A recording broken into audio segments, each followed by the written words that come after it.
بسم اللہ الرحمن الرحیم نحمدہ و نصلی علی رسولہ الکریم اما بعد اعوذ باللہ من الشیطان الرجیم بسم اللہ الرحمن الرحیم ومن لم يحکم بما انزل اللہ فاولئک هم الظالمون صدق اللہ العظیم۔ محترم بزرگوں اور دوستو، جیسا کہ آپ کو معلوم ہے کہ میری گفتگو کا موضوع ہے مسلمانوں کے آئلی تنازعات کا حل۔ مسلمانوں کے یہ خاندانی مسئلے اور شوہر بیوی کے جھگڑے اور اختلافات آج کے زمانے میں جب سہولیات زیادہ بڑھ گئیں، لوگوں میں تعلیم کا پہلے کے مقابل میں زیادہ ہو گئی اور لوگوں کے اپنی زندگیوں میں آرام، آسائش اور تمام طرح کی سہولیات پہلے کے مقابل میں زیادہ دستیاب ہیں، لیکن جب ہم دیکھتے ہیں تو ہمیں یہ محسوس ہوتا ہے کہ آپسی اختلافات بھی پہلے سے زیادہ بڑھ گئے، جبکہ ہونا تو یہ چاہیے تھا کہ پہلے سے کم ہو، کیونکہ اب لوگوں میں تعلیم بھی زیادہ ہے، لوگوں کو اپنی زندگی گزارنے کے لیے سہولیات بھی زیادہ دستیاب ہیں، پھر بھی یہ اختلافات اور جھگڑے بڑھتے ہی جا رہے ہیں۔ مختلف دارالقضاؤں کی نگرانی اور جائزہ یہ میری ذمہ داری ہے All India Muslim Personal Law Board میں، تو مختلف فائلوں اور مقدمات کے جو اختلافات اور جھگڑوں کو سننے کے بعد جو مجھے محسوس ہوا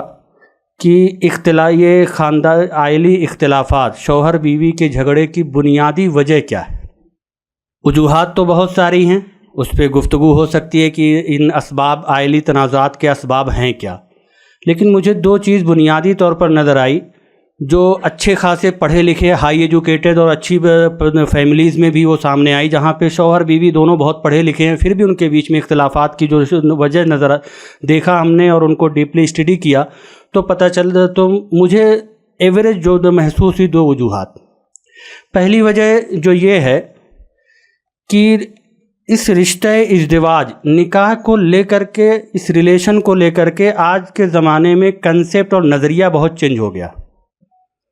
ایک کنٹریکٹ کا جو ہے نظریہ، پھر پارٹنر کا، بلکہ لیو ان ریلیشن کا، نکاح شرعی طور پر کر بھی لیا ہے لیکن وہ لیو ان ریلیشن ہے، یا کمپینین کا ورڈ استعمال کرتے ہیں کہ بس ہم دونوں شوہر بیوی تو ہیں لیکن اپنا اپنا دیکھیں گے۔ بلکہ ابھی جلدی ایک معاملے میں آیا تو انہوں نے کہا کہ ہمارا نکاح تو ہوا تھا لیکن ہمارے جو رہنے کا وہ ہے، یہ ہمارے بیچ ایک سچویشن شپ ہے۔ مجھے پہلی مرتبہ یہ ٹرم سنا تھا تو میں نے کہا یہ سچویشن شپ کیا ہوتی ہے، کہ یہ حالات کی وجہ سے ہم ایک ساتھ رہ گئے اور ایک ساتھ رہنا مشکل جو ہے ہمارے لیے حرام تھا، تو ہم نے نکاح صرف ٹمپریری کر لیا ہے۔ یہ اس رشتے کا نام انہوں نے سچویشن شپ دیا۔ تو شوہر بیوی کو جس نظریے سے اور جس اس سے دیکھتا ہے، یا اس کی حیثیت اور اس کا وقار جو دیتا ہے، یا بیوی اپنے شوہر کو، یہ نظریہ چونکہ بہت بدلتا جا رہا اور بہت ہی انحطاط کا شکار ہے، جبکہ اسلامی نظریہ یہ ہے کہ بیوی شوہر کے وجود کا حصہ ہے، شوہر کی زندگی کو دونوں ایک دوسرے کی زندگی کو مکمل کرنے اور ایک دوسرے کے وجود کا حصہ۔ قرآن کریم نے فرمایا وَخَلَقَ مِنْهَا زَوْجَهَا هُوَ الَّذِي خَلَقَكُم مِّن نَّفْسٍ وَاحِدَةٍ وَخَلَقَ مِنْهَا زَوْجَهَا، تو من کا لفظ استعمال کر کے اللہ نے بتایا کہ بیوی شوہر کے وجود کا حصہ ہے، پارٹنر نہیں بلکہ پارٹ ہے، اس کی زندگی کا، اس کی وجود کا، اس کی روح کا ایک حصہ ہے۔ اگر یہ نظریہ چونکہ اب یہ کنسیپٹ ہمارے یہاں سے دور ہوتا جا رہا ہے، غیروں اور ماڈرن طریقے سے دھیرے دھیرے اسلام میں بھی آ رہا ہے، اس وجہ سے بھی ایک اختلاف کی ایک وجہ یہ بھی ہے، ہم اپنے پارٹنر کو، اپنے بیوی اور شوہر کو، ایک دوسرے کو دونوں کس طریقے سے ٹریٹ کر رہے ہیں اور کس نظریے سے دیکھتے ہیں۔ دوسری بڑی وجہ جو محسوس ہوئی وہ ہماری تربیت یا تعلیم کے ذریعے جو ہمارے سماج میں آئی، کہ آج کے زمانے میں سب سے زیادہ جس چیز پر فوکس ہے، تعلیم حاصل کرنے کے بعد، ہائی ایجوکیشن کے بعد بھی لوگ کیا چیز کی طرف جاتے ہیں کہ ہمیں اپنے رائٹس معلوم ہوں، اور رائٹس کو حاصل کرنے کے لیے ہر کوشش کرتے ہیں، میرا یہ حق ہے، میرا ایک حصہ، ادھیکاروں کی لڑائی۔ جبکہ ہمارا جو شریعت نے جو ہماری تربیت کی ہے وہ حقوق کے حصول سے زیادہ حقوق کی ادائیگی پر زور دیا گیا ہے، اور آج کی تربیت یا آج کا ماحول، آج کی تعلیمی جو ماحول ہے، اس میں انسان جتنا ہائی ایجوکیٹڈ ہوتا ہے، ہم نے محسوس کیا کہ خاص طور سے اپنی بہنوں میں بھی محسوس کیا کہ جب ایجوکیشن بہت زیادہ ہو جاتی ہے تو ان کو لگتا ہے کہ میں اپنے ادھیکاروں کے لیے اور زیادہ لڑ سکتی ہوں، جبکہ شریعت کہتا ہے کہ تعلیم اور ایجوکیشن ہمیں اپنے رسپانسبلٹی کے تحت، اپنی ذمہ داریوں کی کے تحت ہمیں کے بارے میں ہم کو جو ہے زیادہ اویئر کرے، لیکن ہم ذمہ داریوں سے زیادہ حقوق کے لیے لڑتے ہیں۔ اس وجہ سے جو ہے یہ دو بنیادی وجہ مجھے محسوس ہوئی کہ یہ دونوں نظریے جو آئے، ادھیکاروں کی لڑائی اور اپنے پارٹنر کے بارے میں ان کا جو نظریہ ریلیشن شپ اور پارٹنر اور سچویشن شپ والا اس رشتے کو لے کر کے ہوا، یہ دو چیزیں بنیادی ہیں جن کی وجہ سے شوہر بیوی میں اختلافات اور جھگڑے ہوتے ہیں۔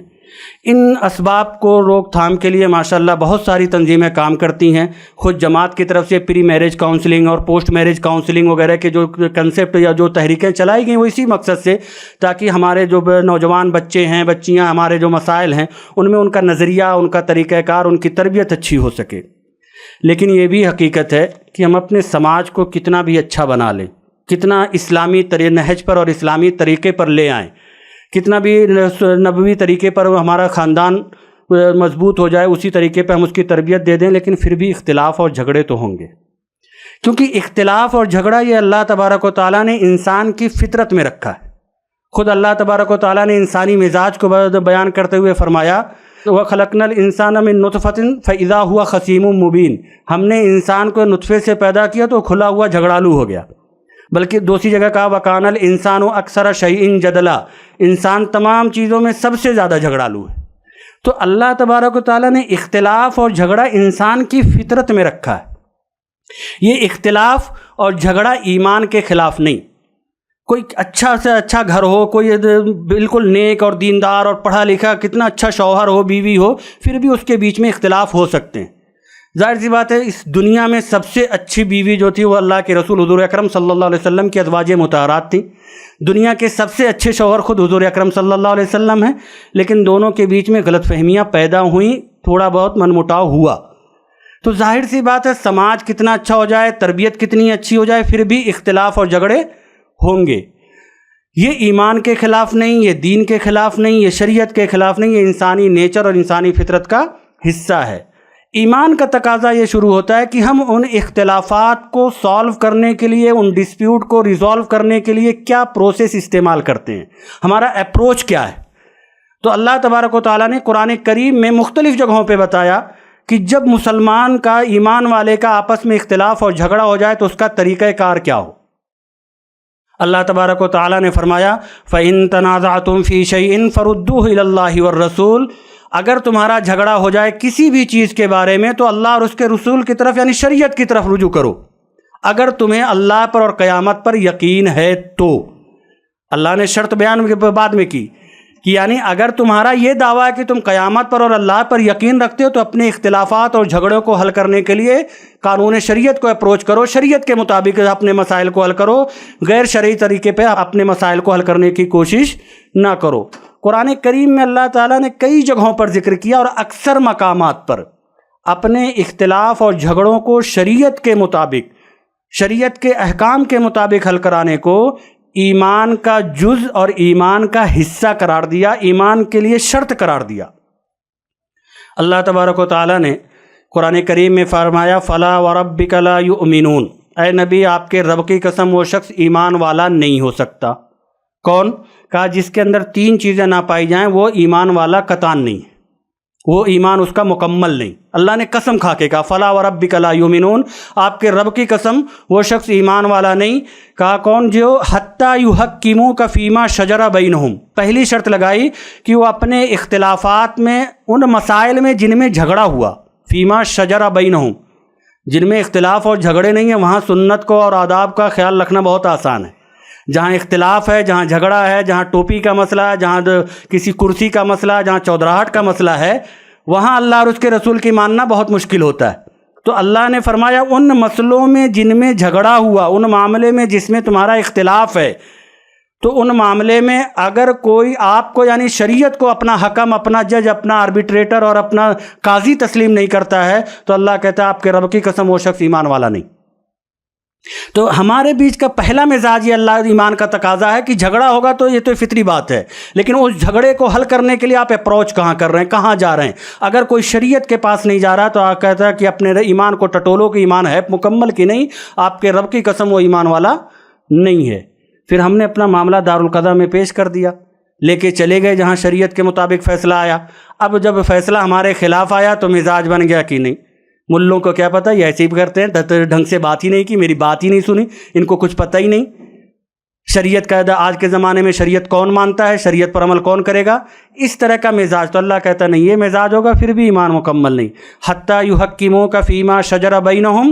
ثم لا یجدوا فی انفسہم حرجا مما قضیت. پھر جو شریعت کا فیصلہ آ گیا، اس فیصلے کے سلسلے میں اپنے دل میں کسی طرح کی کدورت، پیشانی پہ کسی طرح کی شکن محسوس نہ کرے. ویسلموا تسلیما. اور تیسری شرط ہے خوشی خوشی قبول کر لے. اگر یہ 3 شرطیں نہیں تو اللہ کہتا ہے کہ اس کا ایمان ہی مکمل نہیں ہو رہا ہے. آپ کے رب کی قسم وہ ایمان والا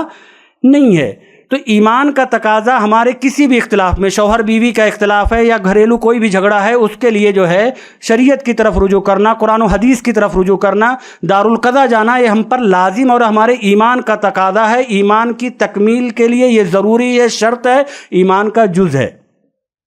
حضرت علی کرم اللہ وجہہ کا وہ مشہور واقعہ ہے کہ ایک یہودی کے پاس ان کی زرع تھی. تو حضرت علی کرم اللہ وجہہ نے کہا کہ نہ تو میں نے اس کو بیچی ہے، نہ کسی کو ہدیہ کیا ہے، تو میری ہے. تو اس نے کہا میرے قبضے میں میری ہے. حضرت علی کرم اللہ وجہہ نے فرمایا کہ چلو پھر قاضی صاحب کے پاس چلتے ہیں. یہ مزاج ہمارا ہونا چاہیے کہ حضرت علی کرم اللہ وجہہ اس وقت کیا امیر المومنین ہیں،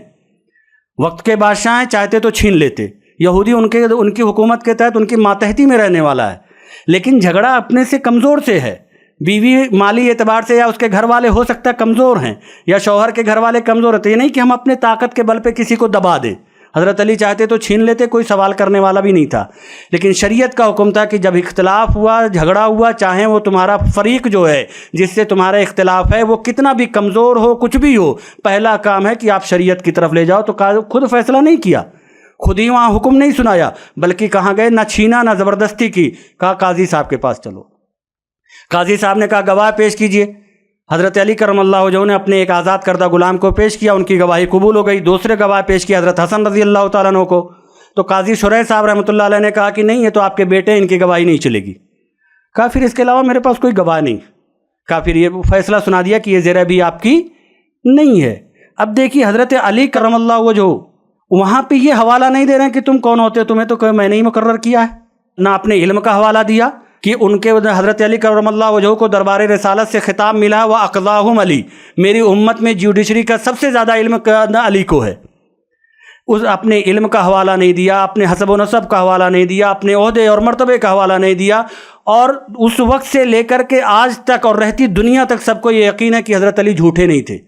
حضرت علی کا نہ دعویٰ جھوٹا تھا، نہ حضرت حسن کی جھوٹی گواہی تھی، حق پر تھے. لیکن شریعت کا فیصلہ، قاضی صاحب کا فیصلہ، قرآن و حدیث کا حکم جو ان کے بارے میں تھا کہ آپ ثابت نہیں کر سکے یہ آپ کی نہیں ہے، تو کچھ بھی نہیں کہا، خوشی خوشی قبول کر لیے. ہم بھی کبھی کبھی اپنا معاملہ دارالقضا لے جاتے ہیں، ہم حق پر ہوتے ہیں، ہم نے گواہ بھی پیش کیا، سب کچھ سمجھ میں آ رہا ہے، لیکن قاضی صاحب نے اس گواہی کو رد کر دیا. قاضی صاحب نے آپ کے خلاف فیصلہ دے دیا جبکہ آپ حق پر تھے. ہم بالکل صحیح ہیں، لیکن پھر بھی دارالقضا سے فیصلہ ہمارے خلاف آ گیا. تو ہمارا مزاج کیا ہونا چاہیے؟ ایمان کا تقاضا یہ ہے کہ ہمارا مزاج یہ ہونا چاہیے کہ یہ شریعت کا حکم ہے، یہ شریعت کا حکم ہے. یہاں وَيُسَلِّمُوا تَسْلِيمًا، خوشی خوشی ہمیں قبول کرنا ہے. ایسا ہو سکتا ہے کہ ہم حق پر ہوں پھر بھی دارالقضا گئے تو ہمارے خلاف فیصلہ آ جائے. ایسا ہوتا بھی ہے، بسا اوقات ایسا ہوتا محسوس ہوتا ہے، لیکن ثبوت نہیں ہے تو ہم فیصلہ ان کے خلاف کرتے ہیں. قاضی ہونے کی حیثیت سے ہم کرتے ہیں، جبکہ ہمارے علم میں بات ہوتی ہے، لیکن ہمیں فیصلہ ثبوت کی بنیاد پر کرنا ہے. تو یہ ہوئی نظام قضا، جہاں سے شریعت کے مطابق فیصلہ ہو. وہاں جانا ہمارے لیے ایمانی طور پر اور شرعی طور پر کتنا ضروری ہے. کچھ مسائل ایسے ہوتے ہیں جہاں پر ہمیں ہر حال میں ایک ہی آپشن ہے کہ ہم دارالقضا جائیں اور قاضی سے ہی اپنا فیصلہ کرائیں. ایک شوہر ہے، لاپتہ ہو گیا، شادی ہوئی تھی، کچھ دن رہا، پھر کہاں گیا کچھ پتہ نہیں. ایسے واقعات میٹرو سٹی بڑے شہروں میں خاص طور سے ہوتے ہیں کہ یہ 5 سال سے اسی شاہین باغ میں رہ رہا تھا، اس کے بعد یہاں سے چلا گیا گھر بیچ کے، یا کرائے پہ رہتا چلا گیا. اب وہ یو پی کا تھا، بہار کا تھا، کہاں کا تھا پتہ ہی نہیں چل پا رہا. لڑکی بیچاری بیٹھی ہوئی ہے. یا شوہر کہہ رہا نہ میں تجھے لے جاؤں گا، نہ میں تجھے طلاق دوں گا، سڑا کے رکھ دوں گا. آج بھی ایسے واقعات آتے ہیں. ابھی علی گڑھ میں واقع آیا، لڑکے کو ایڈس ہے پھر بھی کہہ رہا طلاق نہیں دوں گا. تو ایسی صورتوں میں جہاں پہ لڑکی کو تو نہ طلاق مل رہی ہے، نہ اس کو جو ہے ساتھ رکھنے، نہ اس کے ساتھ وہ رہ سکتی ہے، تو ایسی صورت میں لڑکی کیا کرے؟ شریعت اسلامی میں نکاح سے آزادی کے صرف 3 ہی راستے ہیں. شوہر کا انتقال ہوا تو لڑکی آزاد ہے، شوہر خلا یا طلاق دے دے تو لڑکی آزاد ہے، یا پھر کوئی شرعی قاضی جس کو مسلمانوں کے امیر نے قاضی بنایا ہو، خود ساختہ قاضی نہیں، اگر اس نے نکاح ڈیزالو کر دیا، فسخ کر دیا، پھر بھی وہ لڑکی تب آزاد ہو جائے گی. ایسی لڑکی کا ایک حل ہے کہ وہ جائے دارالقضاء میں اپلیکیشن دے، وہاں قاضی صاحب انشاءاللہ اس کے معاملے کو سن کر کے اگر انہوں نے نکاح فسخ کیا تو آزاد ہو جائے گی. ایسے بہت سارے مسائل ہمارے یہاں ہیں. میں خود جودھ پور گیا تھا، جودھ پور کے قریب ایک جگہ ہے پیپاڑ، وہاں سے 60-70 کلومیٹر دور ہے، تحصیل ہے بڑی، دارالقضاء کے قیام کے لیے. تو جب یہ گفتگو ہوئی، وہاں پر ایک صاحب کھڑے ہوئے دیہات سے آئے تھے، ایک عالم تھے، امام صاحب تھے، بہت اچھے عالم نہیں، لیکن وہ بہرحال حافظ اور خود حافظ قرآن اور عادنے تھے. تو انہوں نے کہا کہ حضرت میرے گاؤں میں تو 2-3 لڑکیوں کا ایسا مسئلہ آیا، نکاح ختم کرنے کا کوئی راستہ نہیں تھا، کورٹ جانا بہت مشکل تھا، تو انہوں نے نکاح ختم کرنے کے لیے دیوی ماتا کی پوجا شروع کر دی.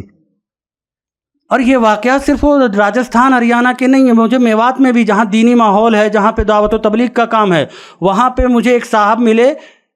پہاڑی شریف پہاڑی ایک جگہ ہے بھرت پور ضلع میں، تو وہاں پہ ایک صاحب ملے کہ حضرت میری بیٹی 2 بیٹیوں کے ساتھ یہ مسئلہ ہوا کہ وہ بیٹی گھر پہ بیٹھی تھی، شوہر نہ لے جا رہا تھا نہ طلاق دے رہا تھا. 4-5 سال انتظار کیا، ایک جگہ گئے تھے، وہاں کچھ پنچایت ہوتی ہے، لیکن وہ مسئلہ کیا ہوا کہ حل نہیں ہو پایا، اور وہاں ڈیلی بیٹھتے بھی نہیں تھے مفتی صاحب نوح میں. تو پھر ایک رشتہ آیا تو میں نے بغیر طلاق کے دوسری شادی کر دی. اب میں بچی کے لیے کیا کروں؟ دوسرے شوہر سے اس کو تو بیٹی جو دوسری شادی کی اس سے بچے بھی ہو گئے. تو ایسے واقعات ہوتے ہیں. ان واقعات میں صرف ایک ہی حل ہے کہ وہ دارالقضاء جائے جہاں شرعی قاضی ہے، وہاں نکاح ختم کیا جائے. یہ ضروری ہو جاتا ہے. اس وقت ہمارے سماج میں کوئی ایسا قاضی، کوئی ایسا نکاح کو ختم کرنے کے لیے یا ہمارے مسائل کو حل کرنے کے لیے، فیصلہ کرنے کے لیے کوئی شرعی قاضی ہونا چاہیے. میں خود سنت کبیر نگر بستی ضلع کا ہوں، ہمارے علاقے میں نہیں ہے، لیکن کئی سارے ہمارے پاس فون آتے ہیں تو ہم بہت پریشان ہوتے ہیں کہ ہم اس علاقے میں کیا کریں، کیونکہ ہمارے علاقے میں دارالقضاء کا نظام ابھی نہیں اسٹیبلش ہو پایا. تو یہ ایک ایسی ضرورت پڑتی ہے، شرعی ضرورت، جب ہم بغیر دارالقضاء کے ہمارے پاس کوئی چارہ کار ہے ہی نہیں. اب میں مختصراً 2 چیزیں اور بیان کرنا چاہتا ہوں، پھر اب آپ لوگوں کو جو بھی سوال ہوگا. ایک ہے کہ دارالقضاء میں اگر ہم اپروچ کرتے ہیں تو ہمارا وہاں کا طریقہ کار کیا ہے، وہاں پورا نظام کیسے چلتا ہے. دوسری جو چیز مجھے بیان کرنی ہے کہ دارالقضاء پہ کچھ سوالات ہوتے ہیں، ان سوالات جو عمومی طور پر کیے جاتے ہیں ان کا جواب کیا ہے. دیکھیے، دارالقضاء میں جب بھی ہم جاتے ہیں تو دارالقضاء میں جانے کے جو ہے لڑکی یا لڑکا عام طور سے فیملی ایشوز، آئلی میٹر جو ہوتے ہیں، فیملی ڈسپیوٹ، انہی کے لیے دارالقضاء میں درخواست لی جاتی ہے. دارالقضاء میں درخواست لیتے وقت بنیادی اصول جو ان کے ہاں ہے کہ صرف انہی مسئلے کے دارالقضاء میں قاضی صاحب انہی اپلیکیشنز کو ایکسیپٹ کریں گے جس میں قاضی کے فیصلے کی ضرورت ہو. مثال کے طور پر ایک آدمی جا کے کہہ رہا ہے کہ تبریز صاحب نماز نہیں پڑھتے، ان کے خلاف میں مقدمہ درج کرنا چاہتا ہوں. تو نماز فرض ہونے کے لیے قاضی کے فیصلے کی ضرورت نہیں، مجھ پہ آلریڈی فرض ہے. تو ایسا کوئی مسئلہ ہو جس میں قاضی کے فیصلے کی ضرورت نہیں، اس کا آلریڈی حکم ہے، تو پھر قاضی ان مسئلے کو، اس اپلیکیشن کو نہیں لے گا. ایک شوہر جا کے کہتا ہے کہ مجھے اپنی بیوی کو طلاق دینی ہے، تو بھائی قاضی کے فیصلے کی ضرورت نہیں طلاق دینے کے لیے، آلریڈی شریعت نے تجھے اختیار دے رکھا ہے، تو دے سکتا ہے. تیری پریشانی قانونی ہے تو قانون کے طور پہ وکیل صاحب سے مشورہ کرو کہ کیا طریقہ ہم اپنائیں. تو اس لیے شوہر طلاق دینے کے لیے جب اپلیکیشن دینے جاتا ہے کہ میں اپنی بیوی کو طلاق دینا چاہتا ہوں، تو قاضی صاحب اس درخواست کو قبول نہیں کرتے، کیونکہ اس میں قضائے قاضی کی ضرورت نہیں ہے. اور جن مسئلوں میں شرعی طور پر قاضی کے فیصلے کی ضرورت ہوتی ہو، انہی مسئلے کو قاضی صاحب درج کرتے ہیں. تو اس لحاظ سے شوہر کی طرف سے 2-3 درخواستیں، مرد کی طرف سے 2-3 درخواستیں دارالقضاء میں آتی ہیں. ایک تو ہے کہ بیوی رخصت ہو کر کے نہیں آ رہی ہے، رخصتی کرا دیں. اس میں قاضی صاحب پوری پیروی کرے، پورا معاملہ کر کے اگر وہ صرف رپورٹ دے دیتے ہیں، پھر بھی کورٹ میں وہ فائدہ یہ ہوتا ہے اس کا کہ عدالتوں میں کسی بھی طلاق کو ویلڈ تب مانتے ہیں جب طلاق سے پہلے میڈیشن کیا گیا ہو. قاضی صاحب نے رخصتی کی درخواست پر جو لڑکی کو بلایا، نوٹس دی، وہ آئی چاہے نہ آئی، بیوی کو بلا کر کے اس کو کاؤنسلنگ کے لیے جو کوشش کی، اگر آئی نہ آئی تو الگ میٹر ہے، پھر بھی اگر اس کو کارروائی رپورٹ قاضی صاحب نے بنا دی تو اب وہ اگر وکیل کے تھرو طلاق دے گا تو قاضی صاحب کی یہ کوشش وہاں میڈیشن کے درجے میں ایکسیپٹ ہو جاتی ہے. اور جو وہ گراؤنڈ بنانا ہوتا ہے کہ طلاق سے پہلے میڈیشن ہوا ہو، وہ اس کو کورٹ ایکسیپٹ کر لیتی ہے. تو شوہر کی طرف سے رخصتی کا معاملہ درج ہوتا ہے، بچے کی کسٹڈی وغیرہ کا معاملہ آتا ہے، یا وراثت اور وصیت کے مسئلے کو بھی مرد کی طرف سے درج کیا جاتا ہے. لڑکی کی طرف سے اگر وہ طلاق کا چاہتے طلاق یا اپنا نکاح ختم کرانا چاہتی ہے تو مطالبہ طلاق یا مطالبہ خلا کے لیے آ سکتی ہے، مطالبہ فسخ نکاح کے لیے آ سکتی ہے، نکاح کو ختم کرنے کے لیے آ سکتی ہے، اپنے مینٹیننس کا مطالبہ کرنے کے لیے آتی ہے، حسن سلوک کی ہمیں اچھی طریقے سے لے جائے، رخصتی نہیں کرا رہا، حسن سلوک کے مطالبے کے لیے، بچے کی کسٹڈی کا مطالبہ کرنے کے لیے، بچہ اگر اس کے پاس ہے تو بچے کو پالنے کی مزدوری مانگنے کے لیے وہ آ سکتی ہے کہ بچے کو میرے پاس ہے، میں پال رہی ہوں تو مجھے اس کی مزدوری چاہیے، نفقہ چاہیے، تو بچے کی پالنے کی مزدوری یا آج کل ایک بڑا مسئلہ ہو گیا کہ طلاق دے کر کے پھر مکر جاتے ہیں تحقیق طلاق کے لیے، اس میں مفتی صاحب کا فتویٰ ہوتا ہے اگر کان سے سنا ہے تو اس پہ عمل کرو، اور لڑکی کے پاس کوئی گواہی نہیں ہوتا ہے، طلاق دے دی ہے، لڑکی جانا بھی نہیں چاہ رہی، تو اس کے لیے قاضی صاحب کے پاس ہو جا کے تحقیق طلاق کا مقدمہ درج کر سکتی ہے۔ تو ان تمام معاملوں کے لیے لڑکی درخواست دے سکتی ہے، ایک پراپر اس کا جو فارمیٹ ہے اس کے حساب سے جب درخواست آتی ہے تو قاضی صاحب پھر سیکنڈ پارٹی کو بائی پوسٹ ایک اطلاع بھیجتے ہیں کہ آپ کی بیوی نے یہ الزامات لگا کے آپ پہ یہ مطالبہ کیا ہے، آپ اس کا ریٹن جواب دیجیے۔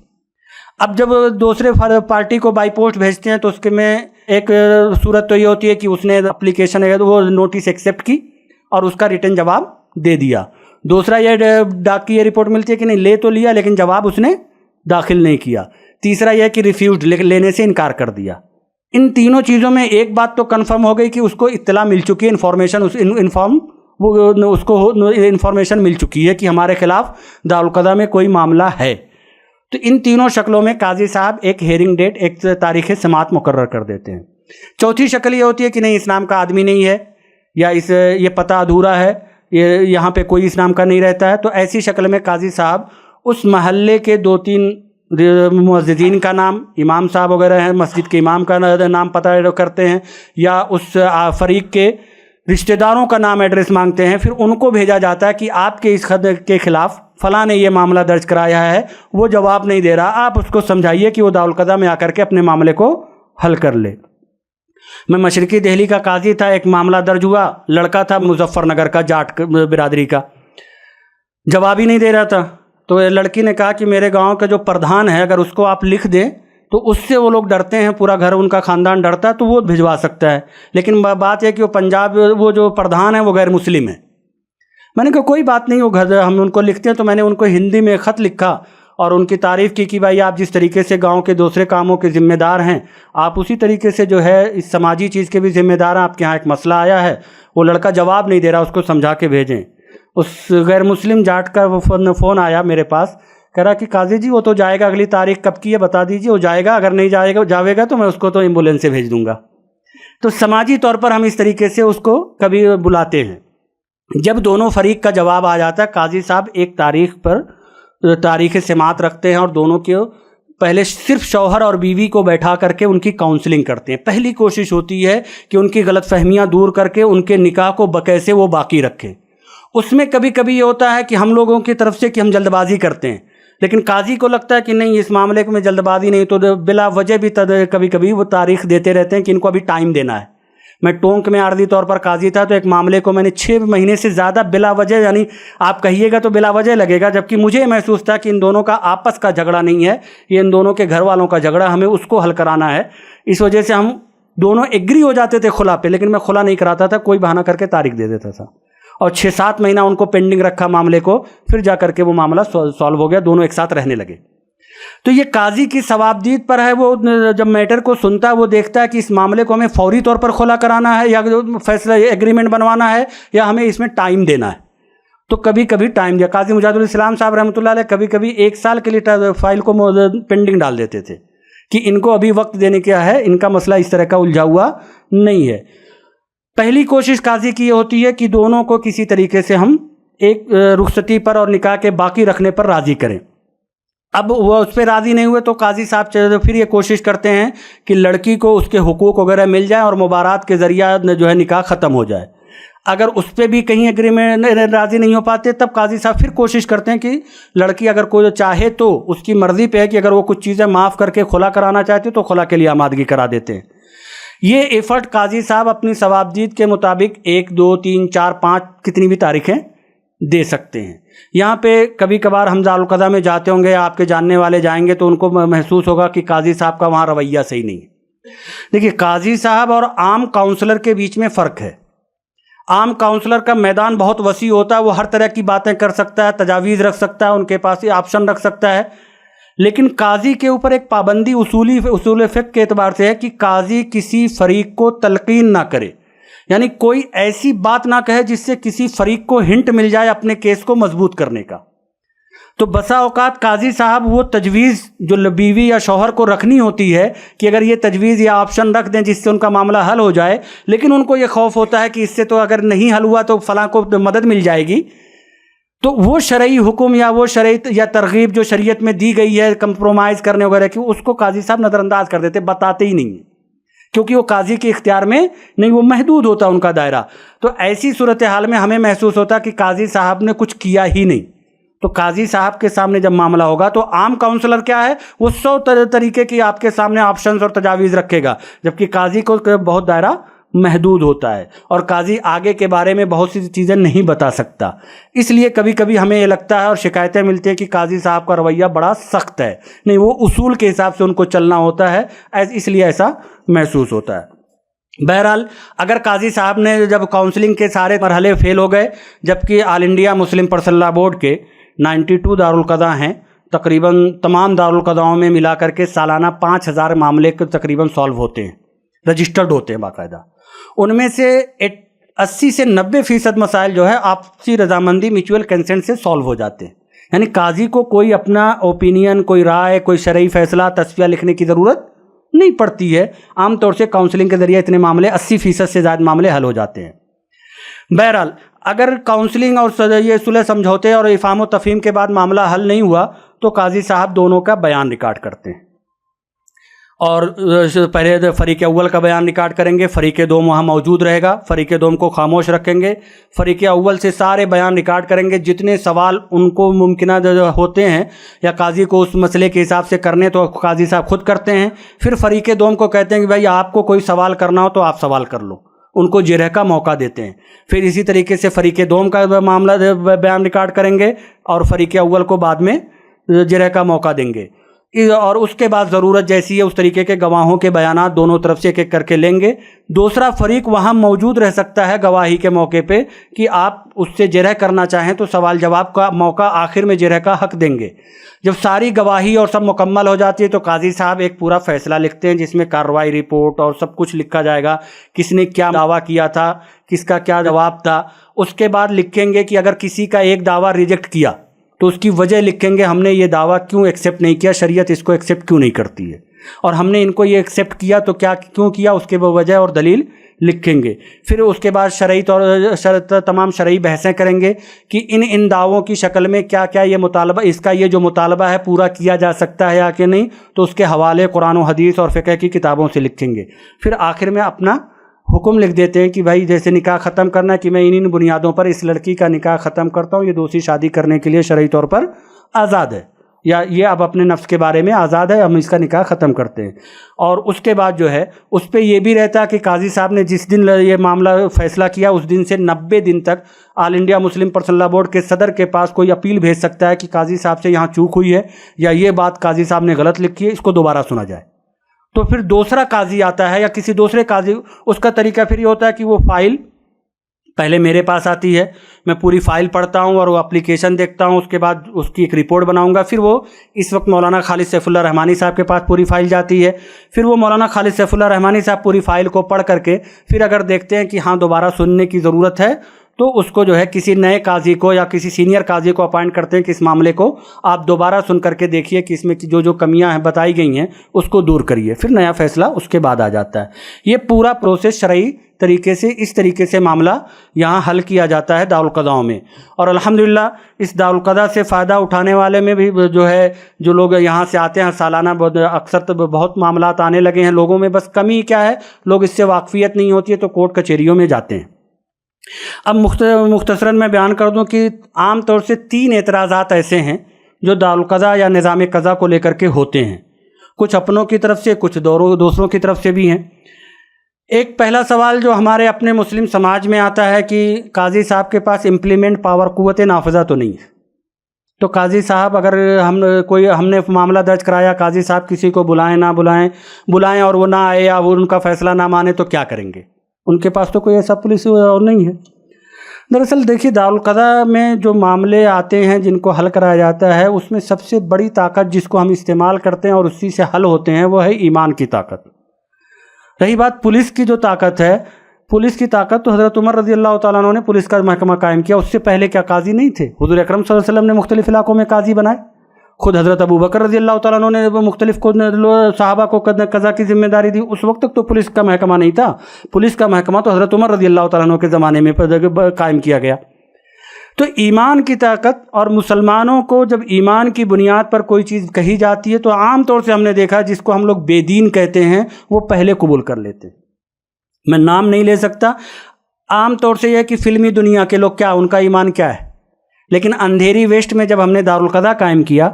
تو لوگوں کا یہ تجربہ، لوگوں کا یہ تبصرہ تھا کہ حضرت اندھیری ایسٹ میں کرنا چاہیے تھا۔ اندھیری ایسٹ میں تو سارے فلمی دنیا والے، بالی ووڈ والے ہیں، یہاں تو ماڈل اور ہیرو ہیروئن کے بنگلے ہیں، یہاں کون آئے گا؟ وہاں کئی فائلیں، ابھی میں پچھلے سال جب ان کو جائزے کے لیے گیا تو وہاں دیکھا کہ فلمی دنیا کے ڈائریکٹر، پروڈیوسر اور ایکٹر، میں چونکہ دارالقضاء میں جب معاملہ ایک بار درج ہو جاتا ہے تو ہم ان کا نام یا ان کی وہ نہیں ریویل کر سکتے، اس لیے میں نام نہیں لے سکتا، لیکن ان کے معاملے دارالقضاء آئے اور وہ حل ہوئے۔ اور جب قاضی صاحب نے ان کو اس بنیاد پر بلایا ہے تو صرف مسلمان ہونے کی بنیاد پر وہ حاضر ہو گئے۔ اور ہم سب کا یہ تجربہ ہے کہ جب قاضی، جو لوگ قضا کا کام کرتے ہیں، ٹونک میں ایک واقعہ بتا دوں مختصراً کہ میں ٹونک میں جاتا تھا ایک دارالقضاء میں، تو ایک معاملہ میرے پاس بڑا ٹیڑھا سا آیا۔ لڑکی کا دعویٰ تھا کہ میرے شوہر نے میرے والد کا مرڈر کر دیا، گولی مار دی، اور اقراری مجرم ہے، اور ابھی وہ کووڈ میں ضمانت پہ آئے ہیں، اور آپ ان کو جو ہے ان سے خلا کرا دیجئے کیونکہ پھر واپس جیل چلے جائیں گے تو مشکل ہو جائے گا۔ میں نے اپلیکیشن لے کر کے بھیج دیا۔ مجھے وہاں کے وکلا اور کچھ ذمہ دار لوگ آئے، انہوں نے کہا کہ قاضی صاحب اس معاملے کو میں آپ ہاتھ مت ڈالیے، دونوں اس شہر کے بڑے لوگ ہیں اور دونوں بڑے اثر و رسوخ والے لوگ ہیں، اس سے پہلے ایک مرتبہ ایک جگہ دونوں جمع ہو گئے تھے تو گولی چلنے کی نوبت آ گئی تھی، تو یہ دوبارہ جھگڑا ہو جائے گا، آپ نہ کیجیے۔ میں نے کہا بھائی اپلیکیشن آئی ہے، کوئی وجہ نہیں ہے اس کو میں ریجیکٹ کرنے کی، اب ان کو جواب دینے دیجیے، پھر دیکھتے ہیں کیا ہوگا۔ جس دن معاملہ کی سماعت کے انہوں نے جواب دیا، بہرحال جس دن معاملے کی سماعت کی تاریخ رکھی، اس دن جو ٹونک کے سب سے سینئر ایڈوکیٹ تھے انہوں نے مجھے مشورہ دیا، قاضی صاحب الگ الگ دونوں کو بلائیے، ایک ساتھ بلائیے گا تو پریشانی ہو جائے گی، آپ دلی سے آتے ہیں، مہمان ہیں، لیکن میرے لیے، ہم لوگوں کے لیے بڑی شرم کی بات ہوگی اگر کچھ زیادتی ہو گئی۔ میں نے کہا بھائی یہ مجھے شریعت اجازت نہیں دیتی کہ میں فریقین کو الگ الگ بلاؤں، شریعت کا حکم ہے کہ فریق کو ایک ساتھ سنا جائے۔ بہرحال وہاں کے جو ذمہ دار تھے، میں نے ان کو 2-3 لوگوں کو بلا لیا، اور وہاں کے سب سے بڑے جو ضعیف اور عمر دراز اور سب سے بزرگ عالم ہیں مفتی سعید صاحب، ان کو بھی بلا لیا تھا کیونکہ ان کا وقار اور ان کا احترام پورا ٹونک کرتا ہے۔ میں یقین مانیے جس کے بارے میں تھا کہ گولیاں چل جائیں گے، جن کے بارے میں تھا کہ یہ لوگ نہیں مانیں گے، میں نے صرف 15-20 منٹ ان کے سامنے قاضی کی حیثیت اور دارالقضاء کی اہمیت کے بارے میں گفتگو کی، بتایا کہ قاضی جو ہے اس کے بارے میں حکم آیا ہے، یہ فقہا لکھتے ہیں کہ یہ تو اللہ کا نائب بن کر کے دستخط کرتا ہے، یہ قاضی جو ہوتا ہے نائب ان اللہ ہوتا ہے، اللہ کا نائب بنتا ہے کیونکہ حکم الحاکمین تو وہ ہے۔ تو میں نے کہا میری کوئی حیثیت نہیں ہے، ہم اللہ کے احکامات کو نافذ کرنے کے لیے بیٹھے ہیں۔ مشکل سے مجھے آدھا گھنٹہ لگا ہوگا اور خلا کے لیے درخواست تھی، لیکن میں نے مہر، عدت، خرچ اور سب کچھ اس کو لڑکی کو ملا اور سارا سامان جہیز واپس ہوا، مبارات کے اوپر آدھا پونا گھنٹہ میں وہ معاملہ حل ہوا۔ یہ میرے ساتھ خود کا ایکسپیرینس ہے۔ مشرقی دہلی میں بھی ایسا ہی مسئلہ آیا ہمارے سامنے، جو ہماری باہر بات نہیں مانیں گے، لیکن جب ہم دارالقضاء میں بیٹھے اور ہم نے ان کا معاملہ حل کرایا تو لوگوں نے خوشی خوشی قبول کر لیا۔ تو ایمان کی جو طاقت ہے، اسی طاقت کی بنیاد پر ہم منواتے ہیں، اور ہم دیکھتے ہیں کہ زیرو ٹمپریچر میں جب لوگ مسجدوں میں کیسے آتے ہیں، ظاہر سی بات اللہ ہی لے کر کے آتا ہے، وہ ان کا ایمان لے کے آتا ہے۔ تو جو ایمان والے ہیں وہ لے کر کے آتے ہیں، مانتے ہیں، اور میں گارنٹی کے ساتھ حلفیہ کہہ سکتا ہوں کہ میں خود انکوائری اور جائزہ کرتا ہوں، لیتا ہوں، رپورٹیں میرے پاس تمام دارالقضاؤں کی ہوتی ہیں، میں خود بالمشافہ جا کے دیکھتے ہوں۔ ہمارے دارالقضاؤں سے ہونے والے فیصلے یا جو بھی وہاں سے تجویز اور جو بھی خلا ایگریمنٹ ہوتا ہے، اس میں 99% لوگ اس کو تسلیم کر لیتے ہیں۔ اب تو پچھلے 1.5-2 سالوں میں ایک نوٹس، لیگل نوٹس تک نہیں ہمارے پاس آئی کہ قاضی صاحب نے یہ فیصلہ کیا تو اس کے خلاف کوئی نوٹس دے دیں ہمیں۔ تو الحمدللہ مسلمانوں کا یہ مزاج ہے، ایمان کی بنیاد پر جب ان سے کوئی کہا جاتا ہے تو وہ بات مانتے ہیں، اور یہ صرف ایک غلط فہمی ہے کہ لوگ مانیں گے نہیں۔ ایسا بھی تجربہ ہے کہ کورٹ میں وہ حاضر ہو ہی نہیں رہا لڑکا، لڑکی جب دارالقضا میں آیا تو جو لڑکا کورٹ میں کبھی حاضر نہیں ہوا وہاں غائب بتا دیا گیا اس کو، اور یہاں پہ آیا تو جو ہے وہ دارالقضا کی نوٹس کے ترنت حاضر ہو گیا۔ تو اس طرح کے واقعات بہت سارے ہیں، تو اس لیے یہ کہنا کہ نہیں ہوگا تو یہ غلط فہمی ہے۔ دوسرا ایک سوال جو بنیادی طور پر ہوتا ہے کہ دارالقضا سے جو بھی کاغذات تیار ہوں گے ان کی قانونی حیثیت کیا ہوگی۔ دیکھیے، جو ہم نے ابھی بتایا کہ ہمارے دارالقضاؤں سے جو فیصلے یا جو بھی چیز ہوتا ہے 80-90% مسائل جو ہوتے ہیں وہ میوچول کنسنٹ سے سالو ہو جاتے ہیں۔ تو 80-90% جو مسائل جو میوچول کنسنٹ سے سالو ہوتے ہیں، جو آپس میں خلا نامہ، صلح نامہ، مبارات نامہ وغیرہ بن جاتا ہے، ظاہر سی بات ہے ہندوستان کے میڈیشن اینڈ کنسیلیشن ایکٹ کے وجہ کے تحت اس کو بالکل لیگل اتھینٹیکیشن اور قانونی حیثیت حاصل ہوگی۔ بلکہ ابھی کے زمانے وہ یہ ہو رہا ہے کہ دلی ہائی کورٹ کا جو میڈیشن سیل ہے وہاں پہ جب کوئی میٹر جاتا ہے وہ بالکل سمجھوتا سب کرا دیتے ہیں، لین دین کا سمجھوتا کرا دیتے ہیں، اور اس میں لکھ دیتے ہیں کہ خلا جا کر کے خلا کا نامہ جو ہے مسلم پرسنل لاء بورڈ سے بنوا لیجئے، دارالقضا سے بنوا لیجئے۔ ساکیت میں جو ہے وومن سیل ہے، ان لوگوں نے تو وہاں کی جو خواتین جو ایسائی ہیں وہ کئی معاملات لے کر کے یہاں آئیں، یہاں سے سالو ہوا، تو ان کے پاس جب وومن سیل کے سامنے جاتا ہے تو وہ خود بھی بھیج دیتی ہیں کہ جا کر کے وہیں سالو کرا لو، یہاں بہت لمبا عرصہ لگے گا، کورٹ مت جانا۔ تو یہ جو 80-90% جس میں دونوں فریق راضی ہو جاتے ہیں اس میں تو کوئی شبہ ہی نہیں۔ جو مسئلہ جس میں قاضی صاحب کو گواہ اور ثبوت کی بنیاد پر ایک اپنی شرعی اوپینین ہم لوگ کورٹ میں کہیں یا جو فیصلہ کہیں، تصفیہ کہیں، جب وہ ہم دیتے ہیں اس کے بارے میں سپریم کورٹ کا یہ بالکل کلیئر ہے کہ اس کو قانونی حیثیت حاصل نہیں۔ لیکن دارالقضا کا جو طریقہ کار ہے ایک ایک چیزوں پہ جس انداز میں وہاں بحث ہوتی ہے اس کے اندر وہ معقولیت اور مورلٹی یہ ہوتی ہے کہ اگر آج تک کسی نے قاضی کے فسخ نکاح کو کورٹ میں چیلنج کیا تو جب بھی ہم نے اپنی فائل وہاں پیش کی ہمارے کسی بھی مسئلے میں ایسا نہیں ہوا کہ قاضی کے فیصلے کو انہوں نے بدل دیا ہو، کیونکہ ججز جو ہیں کورٹ بھی وہ چاہتی ہے کہ ہم شریعت کے مطابق فیصلہ کریں، 1937 کے شریعہ اپلیکیشن ایکٹ کے وہ پابند ہے۔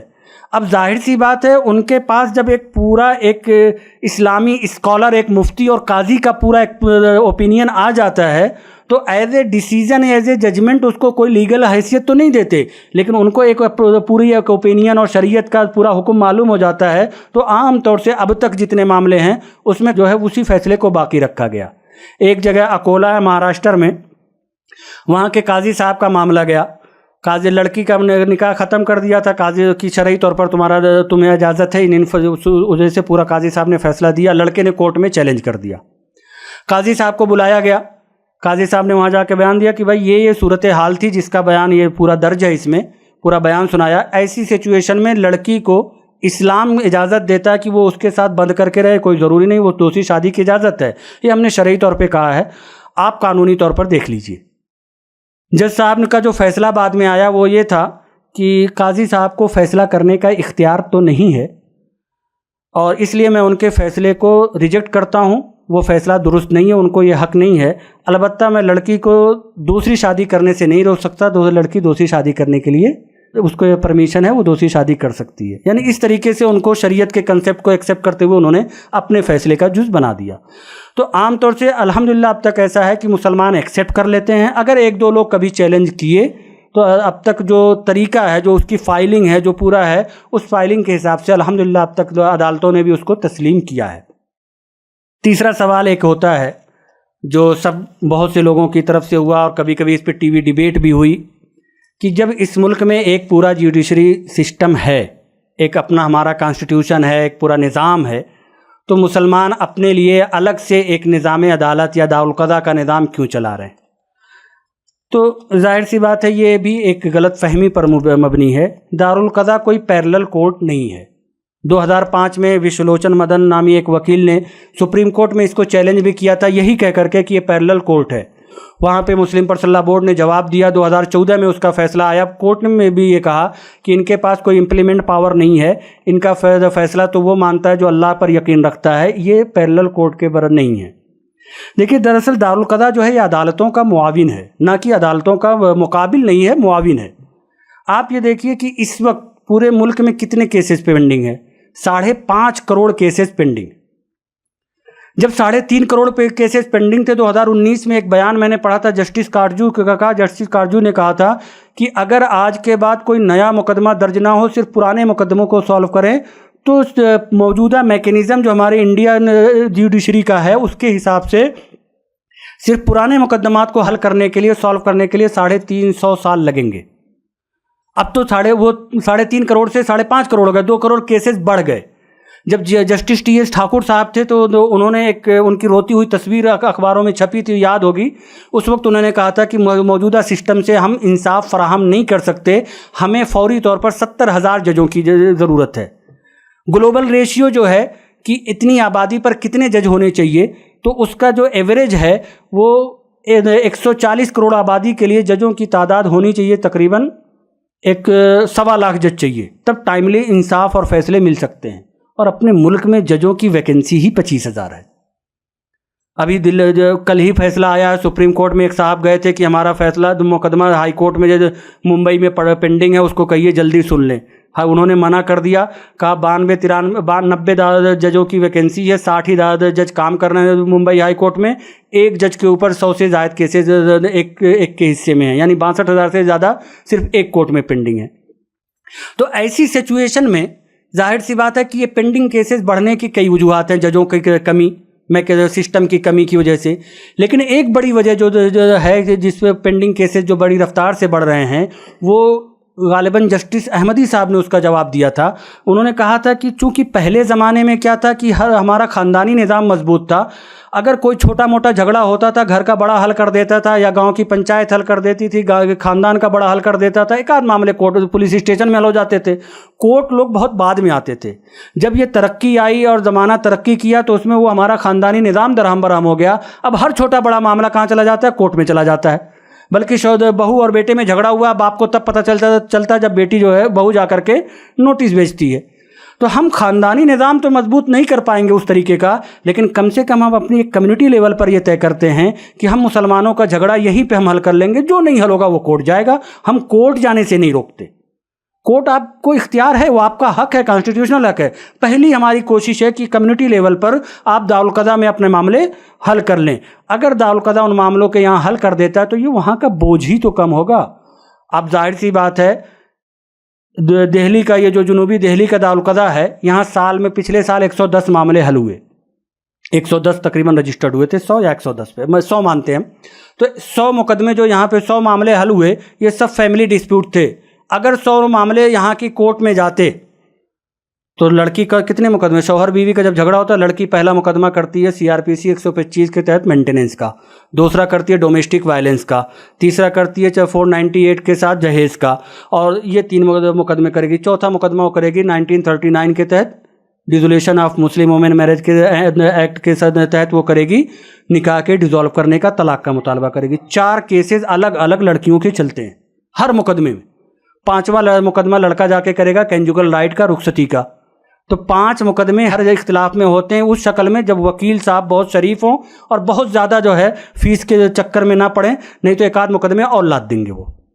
تو اب بتائیے اگر یہ 100 مقدمے جو دارالقضا نے 100 معاملے حل کیے اگر یہاں کی کورٹ میں جاتے تو کتنے بنتے؟ 500۔ اور ہمارے دارالقضا میں ایوریج ٹائمنگ 4 مہینے لگتی ہے، 3 سے 4 مہینہ جو ہے ٹائمنگ ہے، جبکہ کورٹ میں کیا ہے؟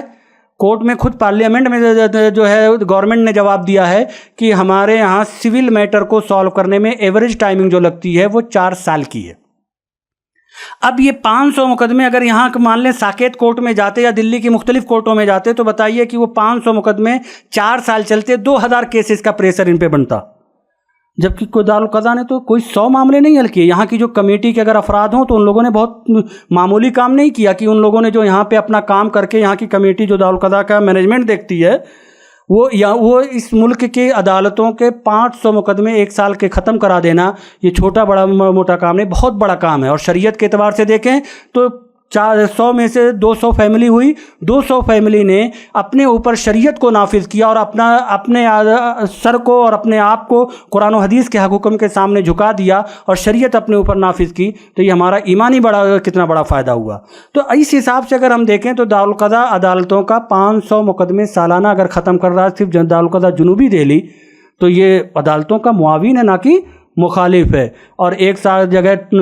مرتبہ ایک رپورٹ ہم نے پڑھی تھی کہ عدالتوں میں ایک معاملے کو انٹری سے لے کر کے اس کے فیصلے تک اس میں جتنا انکوائری اور پولیس انسپیکشن وغیرہ ہوتا ہے، جتنی انکوائری ہوتی ہے، اگر سب کو جوڑ لیا جائے، ججز کی سیلری کہ وہ کورٹ کا پورا سسٹم ہے، ان کی پینشن ہے یا کلرک ہیں، سب چیزوں کو ہم اگر جوڑ لیں تو تقریباً ایک کیس پہ گورنمنٹ کا 10 لاکھ کا خرچ آتا ہے سالانہ بجٹ کے حساب سے۔ لیکن ہم 10 نہیں 1 لاکھ بھی مانیں تو دارالقضا جنوبی دہلی نے جو سال بھر میں 100 معاملے سالو کیے اور ان 100 معاملے کورٹ میں جاتے تو 400 سے 500 معاملے بنتے، اور ایک معاملے پہ بھی اگر گورنمنٹ کا 1 لاکھ روپے خرچ ہوتا تو سوچئے گورنمنٹ کے خزانے کی کتنی بچت کی۔ رہی بات، اب کوئی یہ کہے گا کہ تو اس طریقے سے تمام کے لوگوں کو اجازت دے دی جائے، کھاپ پنچایتوں کو کیوں پابندی لگائی جاتی ہے؟